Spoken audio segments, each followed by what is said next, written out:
नमस्कार, मैं कमल देगड़ा। बुआई का समय हो चुका है और अब किसान बीजों की ओर बढ़ने लगे हैं। लेकिन एक सबसे बड़ी बात जो मैं आपको दिखाने जा रहा हूँ वो ये है कि बाजरे की जब बुआई होती है तो किसानों के अलग-अलग तरीके की चिंताएँ रहती है।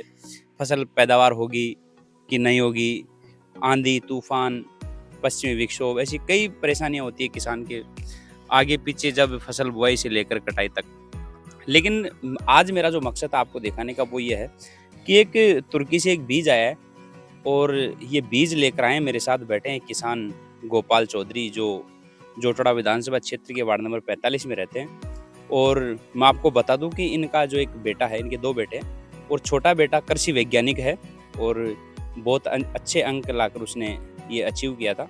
एक किसान का बेटा जो कि एक गरीब किसान है और किसान का बेटा एक कृषि वैज्ञानिक बनता है, तो ये भी कहीं ना कहीं अपने आप में एक देखने वाली बात है और सोचने समझने वाली बात है कि यदि किसानों को प्रोत्साहित किया जाए सरकारों के द्वारा तो आज किसान के बेटे जिस तरीके से नाम करते हैं और किसान की बेटियां जो कि हिंदी मीडियम में होते हुए इस बार जिस तरीके से आईएएस एग्जाम में एक इतनी बड़ी उपलब्धि हासिल की है, वो भी कहीं ना कहीं देखने वाली बातें हैं। लेकिन जिस प्रकार किसानों को दबाया जाता है, सरकारों के द्वारा कुचला जाता है, वो एक अपने आप में कहीं ना कहीं बहुत दुख की बात है।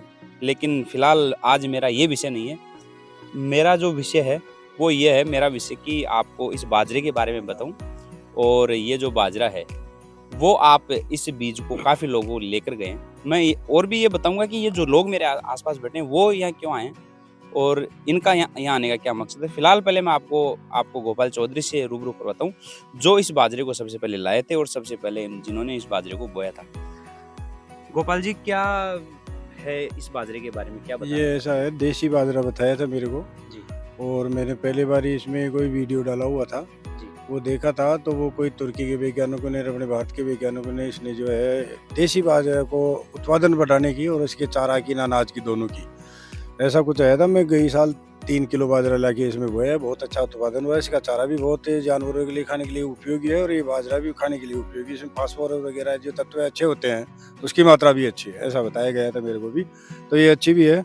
और ये अपने फलौदी के पास में केंद्रीय मंत्री कैलाश जी चौधरी और जल शक्ति मंत्री शेखावत जी, वहाँ के एमएलए बाड़मेर के, वो भी जाकर के इनका निरीक्षण भी किया था बाजरा का और वहाँ भी एक उसमें खेत में बुआया था इसको। तो वो ठीक ढंग की पैदावार भी दिया, बहुत अच्छा बाजरा भी है। तो मैं भी इस किसानों को ये बताना चाह रहा हूँ भाई, ये ठीक है बाजरा और इसका उत्पादन भी अच्छा होता है और चारा का भी उत्पादन अच्छा होता है। तो इसकी क्या बाजरे का जो सिट्टा है इसकी क्या हाइट है और बाजरे का जो डंठल है? 4.5 फुट तक है इस बाजरे की हाइट। अच्छा। और इसमें बाजरा भी पूरा बिल्कुल वो छीदा नहीं है, पूरा बरवा है। और इसकी हाइट बाजरा के सिट्टा सहित 15.5 फुट और हाँ कंप्लीट है। और 4 फुट का सिट्टा भी आता है, 3 का भी आता है। इसमें कमजोर जो जमीन होती है उसमें 3 फुट और बढ़िया जमीन में होती है वो 4-4.5 फुट तक आता है। और इसकी हाइट बाजरे की कड़वी की हाइट है करीब 12 फुट है और 11 फुट। और इसके लिए जमीन कैसी चाहिए? जमीन में जो गोबर का खाद हो इसमें तो बहुत अच्छी पैदावार देता है। और फिर ये जो रासायनिक खाद वगैरह ये भी देते हैं, लेकिन सबसे ज़्यादा उपयोगी गोबर की खाद। और ज़मीन भी बहुत अच्छी उपजाऊ होनी चाहिए, बुढ़ा ज़मीन नहीं होनी चाहिए। तो आपके पास लोग आए बाजरे का बीज लेने, क्योंकि लोगों को बहुत कम पता होगा अभी तो। हाँ, बहुत ही कम पता था, किसी को पता था उसने मेरे से लिया भी है और मैं 300 रुपये किलो उनको दे रहा हूँ और बहुत लोग खरीद रहे हैं। और लोग भी यहाँ मेरे पास आए हुए हैं, वो बीज लेने के लिए आए हैं और उसको बीज दे रहा हूँ।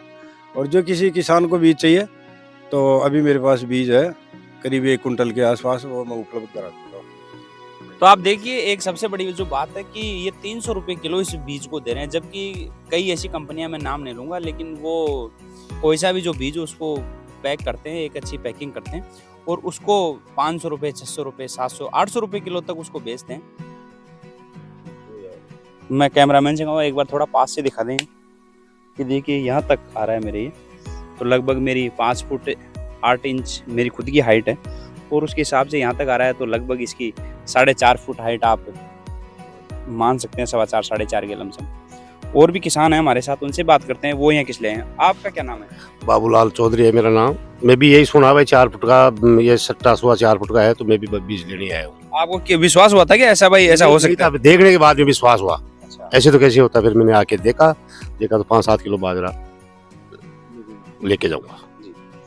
तो मोस्टली क्योंकि ये अचंभा इसलिए है कि बाजरे का जो सिट्टा होता है वो मुख्यतः आप देखा होगा कि 1 फीट, 1.25 फीट, 1.5 फीट तक होता है, लेकिन जहाँ 4.5 सवा 4 फीट की बात आए तो ये हमें भी एक अचंभा, और इसीलिए हम भी आए। मैंने कहा एक बार क्यों ना हमें चल के ग्राउंड पे देखना चाहिए, तो उसकी सच्चाई सामने आ जाएगी। क्योंकि मीडिया के ऊपर जिस तरीके से लोग आंख बंद करके विश्वास करते हैं, तो हमारा भी फर्ज और दायित्व बनता है कि झूठी खबर ना दिखाएं और ग्राउंड पर जाकर सच्ची और अच्छी खबर से आपको रूबरू करवाएं। ये देखिए, ये बीज है सर। मैं एक बार कहूँगा सर, एक बार पास आकर आप ये भी दिखा दें कि ये जो बीज है बाजरे का, देखिए किस तरीके से सोने की तरह है, ये कितना अच्छा बीज है। और मैं आपको बता दूं कि भारत के जो प्रधानमंत्री हैं नरेंद्र मोदी जी, जो कि इस बार जो बाजरा है उसको श्री अन्न उन्होंने घोषित किया है। और सन 2023 जो हमारा अभी वर्तमान वर्ष चल रहा है, उसमें उस पूरे वर्ष को मोटे अनाज के रूप में और श्री अन्न के रूप में ये निवेदन किया है पूरी जनता से, ऑल ओवर इंडिया में और सभी पूरे विश्व में ये निवेदन किया है प्रधानमंत्री नरेंद्र मोदी ने कि इस बार जो बाजरे का जो बाजरा है उसको श्री अन्न घोषित किया गया है। श्री अन्न का मतलब होता है कि भगवान का भोग, जिस भगवान को हम पूजते हैं उसका ये भोग है। और वाकई में ये मोटे अनाज के रूप में इसको विकसित किया जा रहा है। और कई हमारे ऐसे जो होनहार बच्चे हैं, जो होनहार प्रतिभाएं हैं, उन्होंने इस बाजरे से इस बार कई तरीके की चीज़ें भी तैयार की है। पिज्ज़ा तैयार किया है, कई तरीके के व्यंजन इससे बनाए हैं और उनको लगभग पसंद भी किया जा रहा है और काफ़ी इसका जो है प्रोत्साहित भी किया जा रहा है। और इस बात की सच्चाई के लिए जब ये राजनेताओं को जब ये बात पता पड़ी कि वाकई में इस तुर्की से कोई ऐसा बीज आया है जिसकी 4.5 सवा 4 फीट सिट्टे की लंबाई हो और जो डंटल है उसकी 12 साढ़े 12 फीट लंबाई हो, तो हमारे जो पूर्व भाजपा के प्रदेश अध्यक्ष हैं सतीश पूनिया जी, वो भी गए, इसको देखा, उन्होंने भी अप्रिशिएट किया। जो कृषि मंत्री केंद्र में कैलाश चौधरी हैं, उन्होंने भी इसको देखा। इसकी तमाम फोटोज़ हम आपको दिखाएंगे। और जो जल शक्ति मंत्री गजेंद्र सिंह शेखावत है, ये सब लोग वहाँ जाकर उन्होंने देखा और वास्तविकता उन्होंने जानी, तो उनको भी कहीं ना कहीं ऐसा लगा और उन्होंने भी किसानों को अप्रिशिएट किया और किसानों से निवेदन किया कि आप ज़्यादा से ज़्यादा, क्योंकि किसान कौम बहुत गरीब कौम होती है और पैदावार के मामले में पहले ऐसा समय था कि एक वर्ष में 2 फसलें पैदा होती थी, लेकिन अब हमारे जो किसानों के बच्चे जो वैज्ञानिक बन रहे हैं, जो कृषि वैज्ञानिक बन रहे हैं, वो नए नए इनोवेशन कर रहे हैं और कहीं ना कहीं किसानों को समझाते हैं, दिखाते हैं और ऐसे प्रयोग करते हैं कि किसान को एक वर्ष में 4 फसल मिले। और ऐसी कई प्रजातियां जो फसल की है, कई ऐसे सीड्स हैं, बीज हैं जिनको विकसित भी किया है। और कई जगह कई आपको देखने को मिला होगा कि अलग अलग तरीके के बीज, अलग अलग तरीके की फसलें, और साल में 3 फसल तक तो मैं भी देख चुका हूँ कई किसानों के। हालांकि मैं चैनल के माध्यम से आपको लगातार दिखाता हूँ, अच्छी खबरें दिखाता हूँ, ग्राउंड रिपोर्ट पर जाता हूँ, सच्चाई से रूबरू करवाता हूँ। और ऐसा ही आज एक ऐसा मामला है जो मैं आपको जोटा विधानसभा क्षेत्र के वार्ड नंबर 45 से मैंने दिखाया है। तो आप लोगों से भी मेरा निवेदन रहेगा, यदि आप भी नया प्रयोग करना चाहें तो स्क्रीन पर गोपाल जी के नंबर आपको मिल जाएंगे, उन पे बात कर लेना। और यदि आपको ये बीज इसकी आपको आवश्यकता हो तो आप इनसे ज़रूर बात करें। सहयोग कैमरा पर्सन के साथ कमल देगड़ा, जयपुर।